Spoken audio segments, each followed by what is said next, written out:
जो हमारा next segment होने वाला है, अब हम लोग बातें करेंगे जरा जो इंडियन टीम की ओडीआई बैटिंग बन चुकी है, क्या ये अभी बेस्ट है इस वक्त चैंपियंस ट्रॉफी के लिए? बैटिंग आई थिंक सो हो सकती है। क्योंकि अभी एक एक करके बात करते हैं। हाँ, पहले तो गिल की बात करते हैं। बहुत सवाल थे कि उनको स्टार्ट करना चाहिए, नहीं क्यों बनाया वाइस कैप्टन।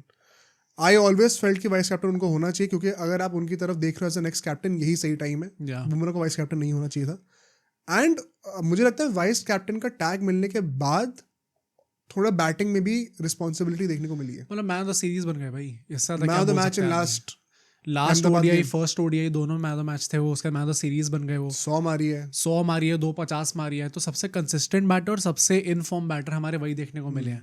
कभी ऐसा लगा ही नहीं कि वो बंदा स्ट्रगल कर रहा है आदमी। प्लस हाँ काफी ईज के साथ, काफी हाँ। फ्लो में आके उन्होंने बैटिंग करी है अपनी। या कोई भी ऐसा फेज नहीं था जहाँ पे वो बहुत ज्यादा स्ट्रगल कर रहे थे। तो आई थिंक बहुत ही बड़ा पॉजिटिव साइन है ये, बिकॉज मुझे लगता है हम लोग फाइनली वो फ्लैशबैक्स देख रहे हैं जो कि 2023 वर्ल्ड कप से पहले के थे। प्लस मतलब वही पॉइंट है ना कि अल्टीमेटली गिल ने क्या दिखाया है कि यार ओडीआई उनका फॉर्मेट है। लोग बहुत इजीली जो है वो फॉर्मेट्स को मिक्सअप करते हैं। अच्छा टेस्ट में नहीं चल रहा तो ओडीआई में भी क्या ही इनको क्यों रखा हुआ है, निकाल दो इन्हें। ओडीआई वो बंदा फॉर्मेट अपने जब से वो क्रिकेट खेल रहा है तब से एस करता हुआ आ रहा है। It is his format. T20s में यस प्रॉब्लम है, टेस्ट में प्रॉब्लम है, बट ओडीआईज में कभी प्रॉब्लम नहीं रही है। टेस्ट में भी पिछले साल वो हमारे सेकंड हाईएस्ट स्कोरर थे या। तो आई थिंक इतना ज़्यादा कुछ इशू था ही नहीं ओडीआई फॉर्मेट में टू बिगिन विद। प्लस वो वाइस कैप्टनसी दे दी तो जो बाकी सारे जितने फैन ग्रुप्स हैं उनको वो गुस्सा हो गए कि अच्छा आपने इनको क्यों बना दिया कप्तान, जो उनकी परफॉर्मेंस अच्छी नहीं आ रही। परफॉर्मेंस बाकी फॉर्मेट में नहीं आ रही, यहाँ पे तो आ ही रही है। नहीं मतलब जायसवाल, ऋतुराज गायकवाड़, पता नहीं कितने कितने फैन बेसेस थे वो। हाँ I think you have no excuse whatsoever right now. भाई 58 की एवरेज रख रहा है भाई वो ओडीआईज में, बहुत आराम से वो बंदा मतलब सबसे probably are most reliable batter right now. जो हमने 2023 वर्ल्ड कप से पहले कहा था, आई सेड दैट, मतलब मैं अपने ऊपर ले रहा हूँ कि मैंने कहा था कि 2023 वर्ल्ड कप में शुभमन गिल हमारे टॉप स्कोरर होंगे। काफी लोगों ने कहा था ये। हाँ, और उसके बाद उनको डेंगू हो जाता है और उसके बाद से कभी वापस फॉर्म में आ ही नहीं पाए। सीटी में हो सकते हैं टॉप स्कोरर। चैंपियंस ट्रॉफी में फिर से मैं ये कहने वाला हूँ कि सबसे इन्फॉर्म बैटर वही है हमारे। ओडीआई जिस तरीके से वो एस करते हुए आ रहे हैं, अगर मुझे अपनी बेट्स प्लेस करनी है तो मैं गिल के ऊपर करूंगा। मतलब आई थिंक जो भी सवाल थे सबको एकदम शट कर दिया उन्होंने, कोई स्कोप और स्पेकुलेशन छोड़ा ही नहीं है। हाँ। एंड वंस अगेन जिस तरीके से वो नेचुरली अडैप्ट बहुत अच्छा करते हैं ओडीआई फॉर्मेट में। जैसे हमने विराट कोहली के साथ देखा, सचिन के साथ देखा, ऑल द ग्रेट्स, उनके लिए एक बात कही जाती है कि ODI format is the simplest for them. तो गिल के लिए भी वो दिख रहा है kind of. And one second, हम बहुत ज़्यादा टेक्निकलिटीज पे जाने की भी जरूरत है नहीं, बिकॉज अब तो चैंपियंस ट्रॉफी आएगी, अब टेक्निकल को चेंजेस कर नहीं सकता आदमी। बट जो फ्लो स्टेट मुझे थ्रू आउट उनकी बैटिंग में दिखा है वो बहुत ही एग्जाम्पलरी था। साथ ही साथ जो उनके ओपनर है रोहित शर्मा, यहाँ पे भी टेक्निकल बातें कर सकते हैं। रोहित शर्मा ने 100 मारी थी, फॉर्म में वापस आ गए थे, नेक्स्ट मैच में दूसरे बॉल पे आउट हो जाते हैं। काफी लोग कहते कि रियलिटी दिख गई दोबारा। तुम्हारा क्या ओपिनियन है इसके ऊपर, पहले तो ये बताओ। आई थिंक विराट कोहली और रोहित शर्मा दोनों, विराट कोहली स्लाइटली कम क्योंकि he has mastered the ODI format और राजा है पूरे फॉर्मेट के, ऑल्दो रोहित शर्मा भी राजा है एक तरीके से। I think Rohit Sharma has reach that age और that phase in his career जहाँ पे आपको कंसिस्टेंटली वो नंबर्स नहीं दिखेंगे। एंड यस, शायद मैं थोड़ा रिएक्शनरी हूँ इस पे क्योंकि इस ओडीआई सीरीज में स्पेसिफिकली ऐसा हुआ है, बट आई थिंक इस टाइम पे वो अपने उस फेज में पहुंच चुके हैं जहाँ पे मतलब I don't see him making that sort of impact जैसे उन्होंने वर्ल्ड कप में करा था। नहीं यार, ये तो अभी तो पिछले पॉडकास्ट में उल्टी बात ही थी, ये पॉइंट ऐसा है ही नहीं। तो फिर ये मैं हमेशा कहता हूँ, ये ग्रेट सुनील गावस्कर ने कहा था, जब भी बैटर पहले 3-4 बॉल पे आउट हो रहा है, यू कैन नॉट जज him, he has not given you enough database for you to make a judgement out of it. जिस बॉल पे वो आउट हुए, he could not have done much. Okay, जिस तरीके से तुमने नोटिस करा, अब थोड़ा टेक्निकल बातें करते हैं। बटलर ने एक चीज बहुत स्मार्टली करी थी, थर्ड ओडीआई में मार्क वुड से बॉलिंग की ओपनिंग कराई थी। पिछले ओडीआई में मार्क वुड 1 चेंज आए थे, इस मैच में ओपनिंग क्यों कराई है? जो पता क्या होता है, एक बॉल जो स्विंग करती है, स्विंग बेसिकली कब करती है, जब आप वो बैकहैंड रेवोल्यूशंस देते हो उसके ऊपर, ठीक है। अब वो बैकहैंड रेवोल्यूशंस जितने स्ट्रांग होते रहेंगे ना, स्विंग उतना ही इफेक्टिव होता रहेगा। तो जब आपकी बॉल में पेस इतनी नहीं होती है, तो बॉल आपके हाथों से जब छूट रही है, मुझे मान लो आउट स्विंग करनी है, बॉल हाथ से छूट रही है, छूटते ही ऐसे घूमनी शुरू हो जाती है। एंड सो बैटर के लिए बड़ा आसान हो जाता है हाथ से रीड करना कि इसका ट्रैजेक्टरी कहाँ जा रही है। एज यू गेट फास्टर, जब बॉल आप जितनी तेज फेंकोगे उतना ज़्यादा रेवोल्यूशन आएंगे बॉल के ऊपर, ठीक है, क्योंकि बैक हैंड स्ट्रेंथ उतनी लग रही है। तब क्या होता है ना, मार्क वुड आउटस्विंग फेंक रहे थे उस टाइम पे, when you have so much revolutions, आप बॉल को फोर्स कर सकते हो to go the other way around initially. आप डेल स्टिंग के साथ देखो तो वो जो बनाना इफेक्ट आता है ना, वो कब आता है, मैं आउटस्विंग फेंकना चाह रहा हूँ, मेरे हाथ से जब बॉल रिलीज हुई है तो मैंने रेवोल्यूशंस इतने ज़्यादा फोर्स कर रखे हैं on the leg side, basically जो ये वाली उंगली है, कि बॉल मेरे हाथ से छूटते वक्त इनिशियली लेग स्टम्प की तरफ जा रही है, एंड क्योंकि मेरी स्विंग इतनी स्ट्रॉन्ग है, रेवोल्यूशन इतना स्ट्रॉन्ग है, वो अल्टीमेटली फिर ऑस्टम की तरफ कांटा बदलना शुरू कर देगी, वो लेट स्विंग आना शुरू होता है। अगर आपकी बॉल में रेवोल्यूशन उतने नहीं है, अगर स्पीड उतनी नहीं है रिस्ट की, तो वो हाथ से निकलती ही एक डायरेक्शन पे जाना शुरू करती है। ये चीज़ जेम्स एंडरसन बहुत अच्छा करते थे, उनकी तुम बॉलिंग देखना कभी भी, सीन जो है फर्स्ट स्टेप की तरफ पॉइंट कर रही है एंड हाथ से रिलीज होते वक्त जा रही लेग स्टम्प की तरफ, फिर वो कांटा बदलना शुरू करती है। तो उस स्पेस पे जब वो लेट स्विंग होती है ना, it gets much more difficult as opposed to कि मैं 120 किलोमीटर पर आवर से डाल रहा हूँ, मेरे हाथ से छूटती ही बॉल आउट स्विंग कर रही है, बहुत आसान हो जाता है वो। तो ये बहुत टेक्निकल पॉइंट है, इसको मैं बिना बॉल के और बिना खड़े होकर समझा नहीं पाऊंगा, तो if I could not express it correctly with my words, I apologise, but I hope you understand what I am trying to say. Mark Wood वो टैक्टिक बहुत अच्छा प्ले आउट कर रहे थे नई बॉल से, बिकॉज उनके पास पेस नेचुरली बहुत गिफ्टेड है। सो रोहित शर्मा भी जो आउट हुए हैं, if you look at it, ball initially वो कांटा ऐसी ही बदली थी। अब रोहित शर्मा को वो कह दो कि आप अनप्लेबल डिलीवरी, एक अदर साइड ये भी है कि his trailing does not cover the line of the ball, ये हमने बहुत बार देखा है। वो जो बोल्ड हो जाते हैं ऑस्टम की बॉल पे, जो उन्होंने न्यूजीलैंड की सीरीज में भी हुए थे, बेसिकली उनका पीछे वाला पैर लाइन कवर करने के लिए आ नहीं पाता है, प्लस वो कभी भी बहुत बड़े फुटवर्क के प्लेयर रहे नहीं है। तो टेक्निकल एस्पेक्ट आपका ये है कि वो चीज़ आपकी लिमिटेशन है, वो कभी होगी नहीं, लेकिन जो उन्होंने बॉल डाली कोई भी आउट हो सकता था। यार मतलब coming back to the point, मुझे क्या तुम्हें ऐसा लगता है कि रोहित शर्मा का जैसे 2023 वर्ल्ड कप में फिट था, मतलब probably the most impactful player, वैसा होगा इसमें चैंपियंस ट्रॉफी में? मतलब I don't see that happening भाई। मुझे लगता है कि वो एक वो होता है ना कि आपके कंसिस्टेंटली रन आ रहे हर मैच में, मुझे नहीं लगता रोहित शर्मा के आने वाले हैं। नहीं, होने में तो कुछ भी हो सकता है, but he has not shown any science जहां पे ऐसा लगे कि वो नहीं कर सकते ऐसा। वो पहले ओडीआई में थे, he has left that behind now. मतलब अगर हम लोग देखें कायदे से तो वो 3 ओडीआई मैचेस में, एक में 100 आई, एक में जल्दी आउट हुए, एक में जल्दी आउट हुए, और उनके बीच में 100 आई थी। तो अल्टीमेटली जो वो इनकंसिस्टेंसी वाला पार्ट कहते हो, यस मतलब काफ़ी हार्श वर्ड हुआ है रोहित शर्मा के लिए, क्योंकि he has time and time again perform for us, but मुझे ऐसा लगता है कि अगर वो चीज़ होएगी भी ना तो it is very natural. Natural है, मैं कह रहा हूँ ये आर्ग्यूमेंट होल्ड ही नहीं करती है ट्रू, बिकॉज थर्ड ओडीआई में जिस तरीके से आउट हुए हैं, अगर आप फर्स्ट ओडीआई की तरह आउट होते हैं, जब आप डबल माइंडेड हो, कंफ्यूज हो और आप एक शॉट मारते आउट हो रहे हो, तो आप कहते हैं कि इनकंसिस्टेंट है, पुल ऑफ नहीं हो रहा है ये style of play. Third ODI में जिस तरीके से आउट हुए, वो बॉल जेन्युइनली गुड थी, आप कुछ कर नहीं सकते थे उस चीज़ के बारे में। तो वो चीज़ तो पड़ेगी। जैसे श्रीलंका वाले मैच में वर्ल्ड कप में मधुशंकर ने जो बॉल डाली थी, हाथ घुमा दिए थे पहले ओवर में, बॉल पड़ के बाहर निकल गई थी, बोल्ड हो गए थे वो, राउंड द लेग्स कह रहा हूँ, क्या कहते हैं उसको, राउंड द विकेट से। सो ये चीज़ हमें पहले भी होते हुए दिखी है, आगे भी होते हुए दिखेगी। इसमें बैट्समैन को you can not blame him too much. Similarly जो विराट कोहली के साथ हुआ है, अब विराट कोहली ने फाइनली वो 50 मार के दिखाई है।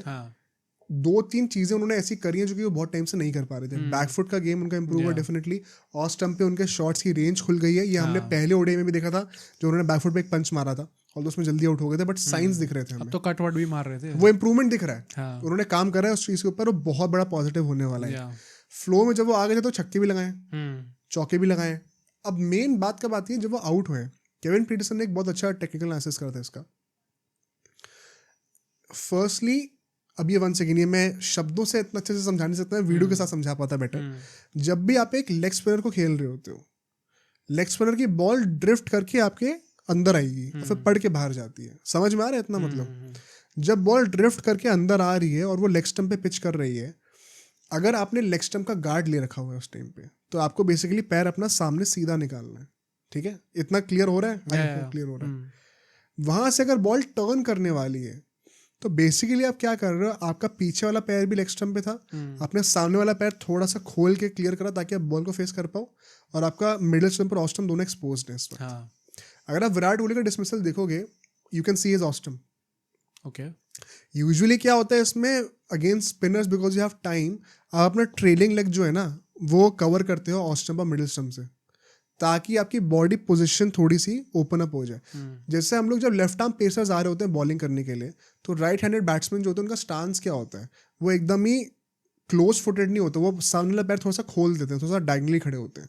तो basically you have to achieve that position when you are facing a leg spinner जिनकी बॉल ड्रिफ्ट होके लेग स्टम्प के बाहर पड़ रही है, ताकि आपकी बॉडी खुल जाए और उसको सही पोजीशन पे डिफेंड कर पाए. कि अगर आप बीट भी हो जाओ तो आपके पीछे वाले पैड पे लगे अच्छा. और स्टम्प्स कवर रहे. अब डीआरएस के जमाने में it is not that effective, क्योंकि फिर आप डीआरएस ले लोगे तो एनीवे आप आउट हो जाओगे.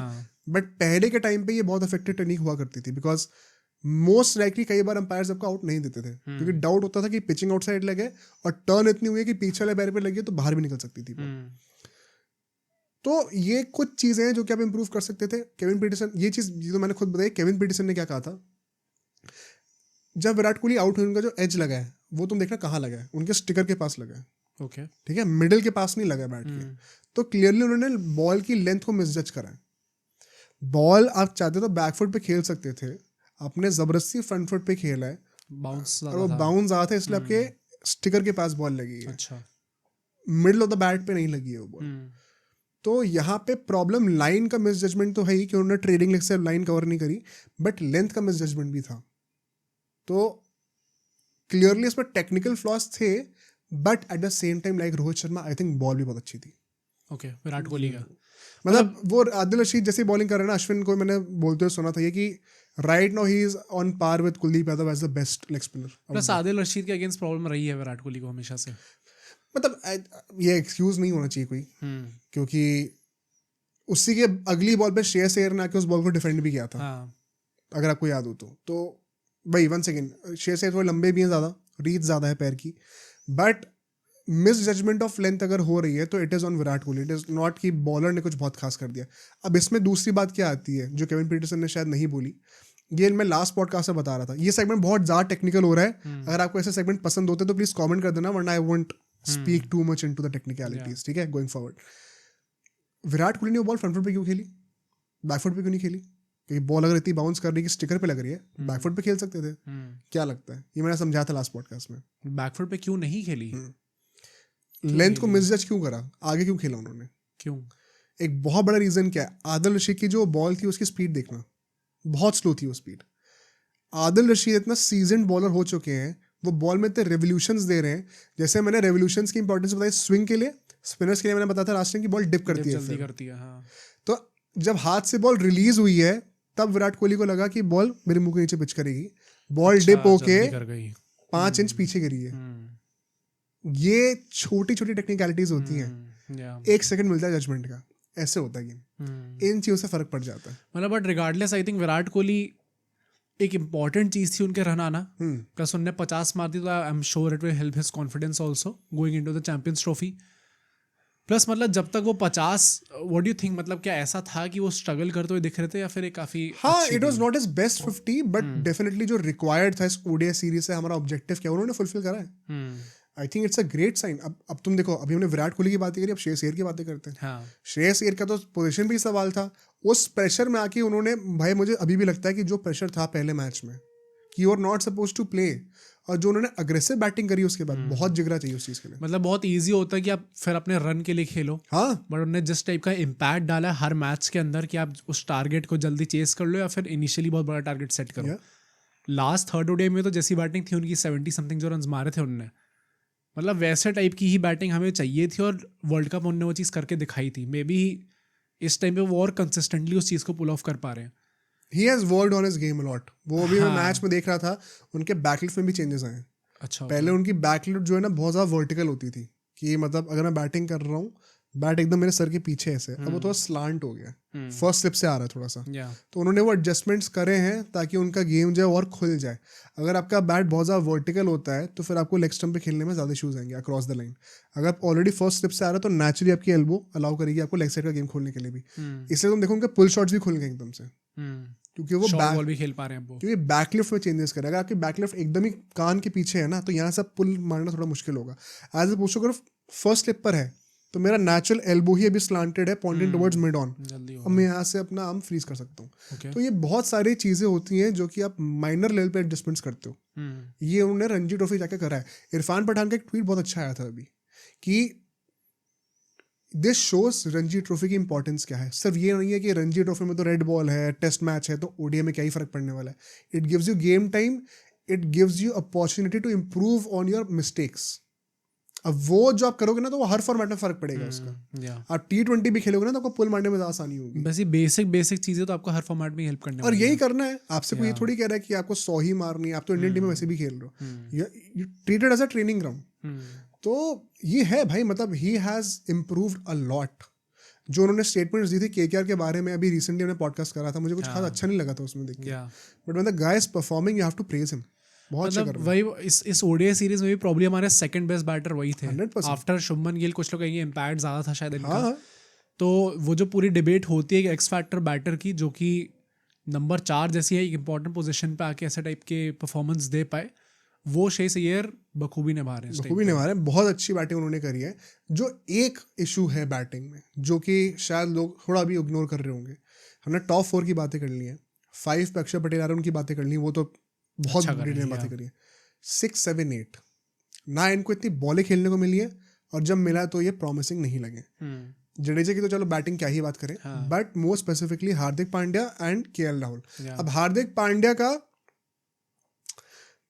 मतलब he has been getting out while trying to hit boundaries.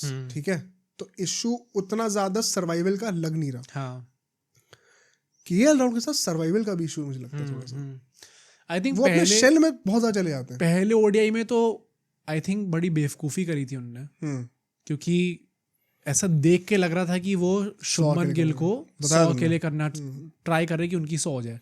But उसके चक्कर में प्रॉब्लम थी. शेष ने बाय द वे ये चीज़ बोली है कि उन्होंने he has worked on his game की कैसे, चलो बाउंड्रीज नहीं आ रही तो नहीं आ रही, मैं स्ट्राइक रोटेट करता हूँ. ये चीज़ उन्होंने बोली है. इसके मास्टर विराट कोहली भाई. विराट कोहली से बेटर शायद ही कोई है. हाँ, जिसने स्ट्राइक रोटेशन को, मुझे बहुत स्पेसिफिकली याद है 2015 में एक ओडीआई था घर पे अगेंस्ट साउथ अफ्रीका था या पता नहीं कौन सी, श्रीलंका थी, आई डोंट रिमेंबर एग्जैक्टली कौन सी टीम थे. उसमें एक ओडीआई मैच था जिसमें कोहली के 40 कुछ बॉल्स पे 43-44 रन थे, और तब उन्होंने अपना पहला चौका मारा था.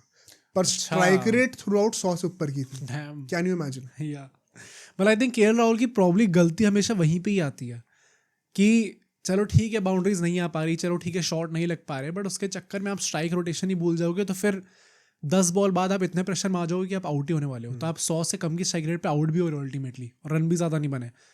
ये सेम चीज़ हमने वर्ल्ड कप फाइनल में देखी थी, और यहाँ पे भी एटलीस्ट पहले 2 ओडीआईज में तो देखने को मिली थी वो चीज़. यस, लास्ट ओडीआई में जब वो नंबर 5 पे बैटिंग करने आए तो उन्होंने काफ़ी अच्छी तरीके से खेला बॉलों को. पर ये प्रॉब्लम है भाई केएल राहुल के साथ. मतलब still going into the champions trophy I don't get that confidence कि अच्छा ठीक है इस पोजीशन पे तो हमारा सॉर्टेड है. पहले 5 में हमें लग रहा है कि अच्छा सॉर्टेड है, जबकि केएल विराट कोहली की ज़्यादा रन नहीं आए, रोहित शर्मा की ये 100 आ गई, बट ओवरऑल उतने रन नहीं आए. गिल ने काफ़ी अच्छा खेला, अय्यर ने काफ़ी अच्छा खेला, और अक्षर पटेल ने काफ़ी अच्छा खेला. उसके बाद भी हमें लग रहा है कि टॉप 5 तो शॉर्ट है. 6 पे प्रॉब्लम है भाई इस टाइम पे भी. आई वोंट बी सरप्राइज अगर हार्दिक पांड्या चैंपियंस ट्रॉफी में काफ़ी अच्छा परफॉर्म करते हैं, बट केएल राहुल का I am still not confident कि क्या होने वाला है. मेरा कहने का पॉइंट ये है कि अगर रोहित और कोहली चल रहे हैं, श्रेयस और गिल और अक्षर तो अच्छा कर ही रहे हैं, अगर कोहली और रोहित थोड़ा कंसिस्टेंट हो जाए तो केएल राहुल अगर नहीं भी चलते तो इतना प्रॉब्लम नहीं होने वाले हैं. ओके, क्योंकि बैटिंग वहां तक पहुंचेगी नहीं, और पहुंचेगी भी तो you at least you just have to hit out. मतलब 5 मैचेस हैं, आई एम प्रीटी श्योर कि यार हर मैच में तो ऐसा नहीं होगा. बट तुम ये देखो ना कि बहुत ज़्यादा ऑल्टर्ड है कंडीशंस यहाँ पे, बहुत लिमिटेड है. अनलाइक का वर्ल्ड कप आपको सारे मैचेस एक ही ग्राउंड पे खेलने हैं, तो पिच को चेंज होगी नहीं, आपको पता है कि क्या एक्सपेक्ट करना है वहाँ पे. मैचेस, नंबर ऑफ मैचेस ही बहुत कम होने वाले हैं. तो हर मैच डे नाइट होने वाला है. आपको ऑलरेडी पता है कि आपको कैसे खेलना है और क्या एक्सपेक्ट करना है. आपको ज़्यादा दिमाग लगाना नहीं है टैक्टिकली कोई स्ट्रैटेजी बनाने में. तो मतलब it is easier to pull this off as compared to World Cup, जहाँ पे कंडीशंस अलग होंगी, अलग अलग ग्राउंड्स होंगे, अलग अलग ओपोनेंट्स होंगे. यहाँ पे वैरायटी भी नहीं ओपोनेंट्स से ज़्यादा.